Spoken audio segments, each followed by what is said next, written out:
Okay, so someone listening out there is very interested in INFJs Mm-hmm. and wants more info on these, fascinating advocates. Right. And we are going to dive deep today into what makes this rare personality type tick. Okay. Their strengths, their struggles, how they experience the world, all that good stuff.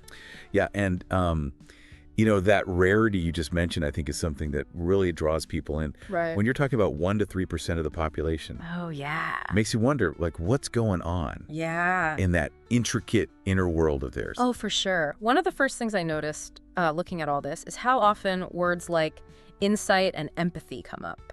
Yeah. Almost like INFJs, they just have this like sixth sense Yeah. for understanding people on a deeper level. Yeah, it is fascinating, right? It's like they just intuitively grasp not just what someone is saying, Yeah. but all the emotions and motivations that are Yeah. kind of fueling those words. They combine, this really strong sense of intuition with a deep well of feeling. So it's not just like an intellectual thing, it's emotional intelligence too, right? Precisely. Okay. And it's this combination that fuels their drive to help others really reach their full potential. They're the type of people who are energized by making a positive impact, by seeing others kind of blossom. I love that. In fact, one of your sources included a quote by Goethe that I thought really gets at this. Okay. Treat people as if they were what they ought to be, and you help them to become what they are capable of being. Oh, wow. That's good. That's really good. And I mean, it makes me think about how we often hear that INFJs are really drawn to those helping professions. Absolutely. Like- yeah. They're often drawn to roles where they can channel that empathy, that insight, into making a tangible difference. So think counseling, teaching, even activism. Okay, well, let's unpack that for a second, because we're also talking about a personality type that's at its core introverted. Right. So how do they balance this need for connection with the need for solitude? Because it seems like those two things would be at odds a little bit. Yeah, that's the paradox of the INFJ, right? Okay. They crave that authenticity in their relationships, but they also really need a lot of time alone to recharge. Small talk, very draining. Yeah. But a conversation that delves into deeper meaning, Yes. that's where they come alive. I bet. It seems like, yeah, navigating that line between those two needs could be tricky. It definitely presents a challenge for INFJs. And it's something, as we talk about their relationships, we need to kind of keep in mind. Yeah. They can be so giving as partners, as friends, but they risk burnout if they don't set those healthy boundaries and really prioritize their own needs. It's something they often have to really consciously work on. Especially, I would imagine, given their sensitivity, which we touched on earlier, Sure. it seems like they feel things so deeply, Absolutely. both, good and bad. Yeah. And because they invest so much of themselves in these interactions, they have such a rich inner world, criticism can really land a lot harder on them. Yeah. And I think it's important for both INFJs and those close to them to remember that sensitivity is also the source of their incredible empathy and compassion. It's like their strength, but also something that needs to be protected a little bit. Exactly. It's all about finding that balance. Speaking of balance, we've been kind of, focusing on these more positive qualities, but your notes also mention some potential weaknesses. Right. And one that stood out to me, because it's listed as both a strength and a weakness, is visionary thinking. Oh, interesting. Yeah, and that's such a great observation because it gets to the heart of how INFJs view the world.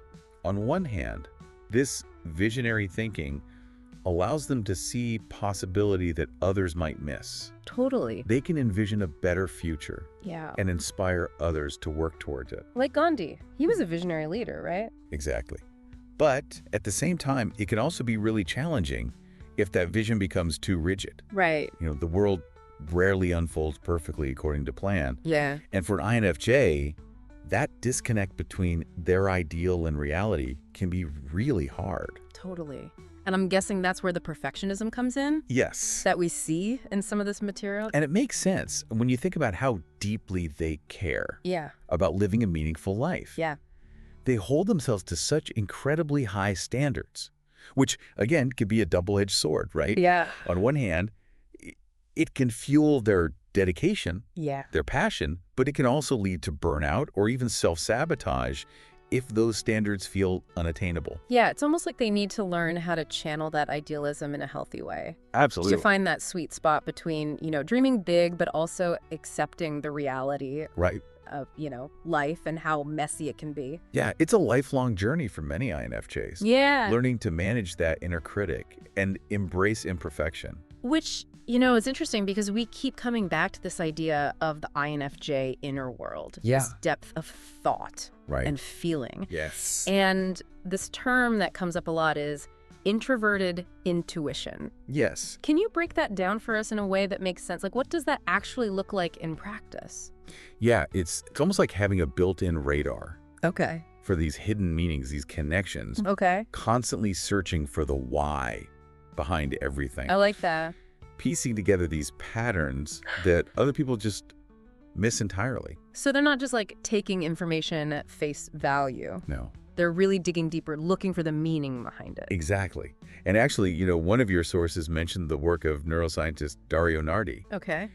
and he used EEG brain scans to study how INFJs' brains operate Wow. when they're tapping into this introverted intuition. Okay. And what he found was fascinating. They enter this state where different parts of their brain are kind of firing in sync. Yeah. Almost like this Zen-like state.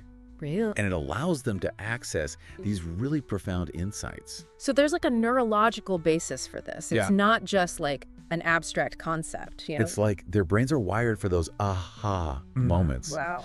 But here's the catch, right?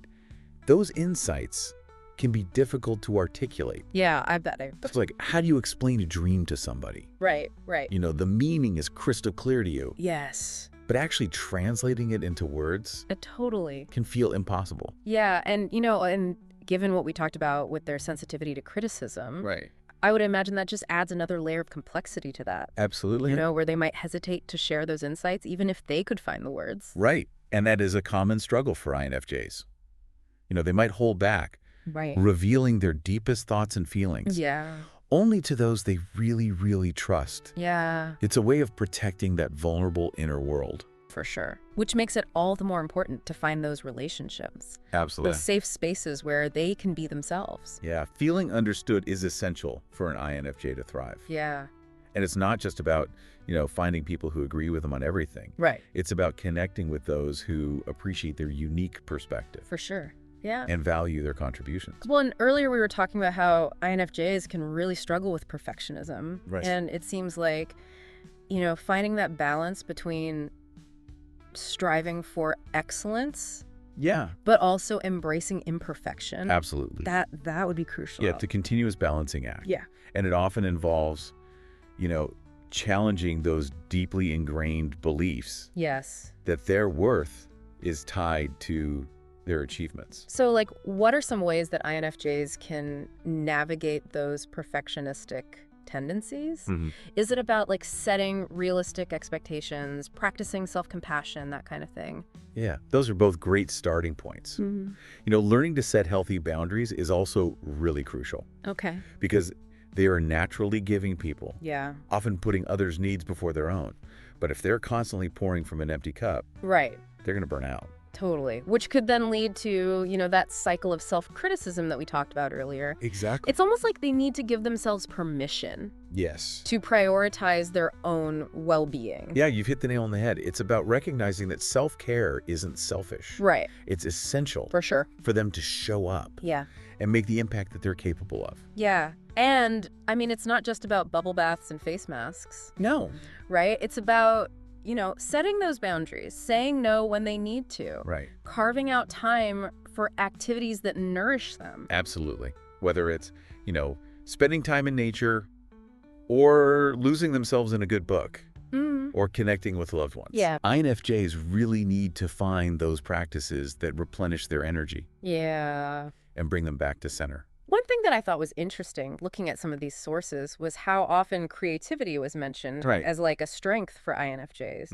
And I'm wondering, do you think that like tapping into that creative side can be a form of self-care for them? Yeah, for sure. A way to process some of those complex emotions? Absolutely. Whether Yeah. it's writing, painting, Yeah. music, whatever. Yeah. Any other form of creative expression, INFJs often find a lot of solace, a lot of renewal in those activities. Yeah. Because it allows them to tap into that rich inner world. Yeah. And express themselves in a way that feels very authentic and meaningful. And it doesn't have to be about, like, producing some masterpiece. Right. It can just be about the process. It's about the process. Yeah. Exactly. Mm. It's about allowing that intuitive, creative energy to flow freely. I love that. Without judgment, without self-critique. It can be really liberating. Mm-hmm. Speaking of liberating, we talked about some of the challenges that INFJs face in their relationships. Yes.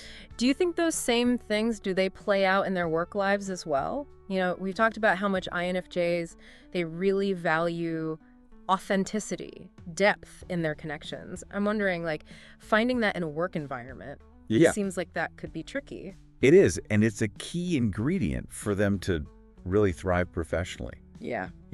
They often feel very stifled in environments that prioritize competition over collaboration. Yeah. Or where they're expected to constantly kind of suppress their emotions. Right, like they can't bring their whole selves to work. Yeah, exactly. Yeah. They don't want to feel like they have to wear a mask. Right. Or pretend to be someone they're not. They want to feel aligned with their work on a deeper level. Totally. To know that their contributions are valued, not just for like the output. Right, but for them. But for who they are. Yeah. So that unique perspective that they bring. So it's not just what they do, but the why behind it as well. Yes, exactly. They want their work to have meaning, to connect back to their values, to contribute to something larger than themselves. Yeah, and earlier you mentioned, some careers that INFJs are often drawn to, counseling, teaching, activism. What is it about those fields in particular that really seems to align well with their strengths? Well, I think they all offer these opportunities to make a really tangible difference in the lives of others. And because these fields often involve, a degree of emotional intelligence, of interpersonal connection, right, INFJs often find them very fulfilling. And I would imagine that their intuition allows them to connect with people. Yes. In a way that maybe other types don't or can't. Exactly. That ability to kind of tap into the unspoken. Yeah. To see beneath the surface. Yeah. Makes them incredibly gifted healers, mentors, advocates. And speaking of advocates, we talked about how INFJs are often drawn to activism. Right. But we also talked about how deeply they feel things. So I'm curious, how do they navigate the emotional toll that kind of work can take? Right. Especially given their sensitivity. It's a great question. Because it's easy for them to get overwhelmed. Yeah. By the weight of the world's problems, right? Yeah. They need to be mindful of their energy levels, set boundaries, avoid burnout. So it's not about shying away from those big issues. Right. But it's about, like, how to contribute in a way that feels sustainable. Exactly. And that might mean, focusing their efforts on a very specific cause. Right. That really resonates with them. Or finding ways to channel their activism through some of those creative outlets we were talking about. Well, we've covered a lot of ground today. We talked about the depths of the INFJ's inner world. We did. To their impact on the world around them. Mm-hmm. As we kind of wrap things up here, I'm wondering, for our listeners, is there one key takeaway about understanding and appreciating the INFJs in their lives? I think the most important thing to remember is that INFJs are driven by this deep desire to connect, to understand, and to make a meaningful contribution to the world. They really do lead with their hearts. Yeah. And while that can make them sensitive, it also makes them incredibly compassionate, insightful, inspiring individuals. It's a beautiful way to put it. And, to all those of you out there listening, if you relate to any of these traits or you see them in someone you love, just remember that the world needs those unique gifts. It does. That INFJs bring to the table. Absolutely. So embrace your authenticity, nurture your passions, never underestimate the power of your empathy and insight. Well said. And until next time, thank you for joining us on this deep dive.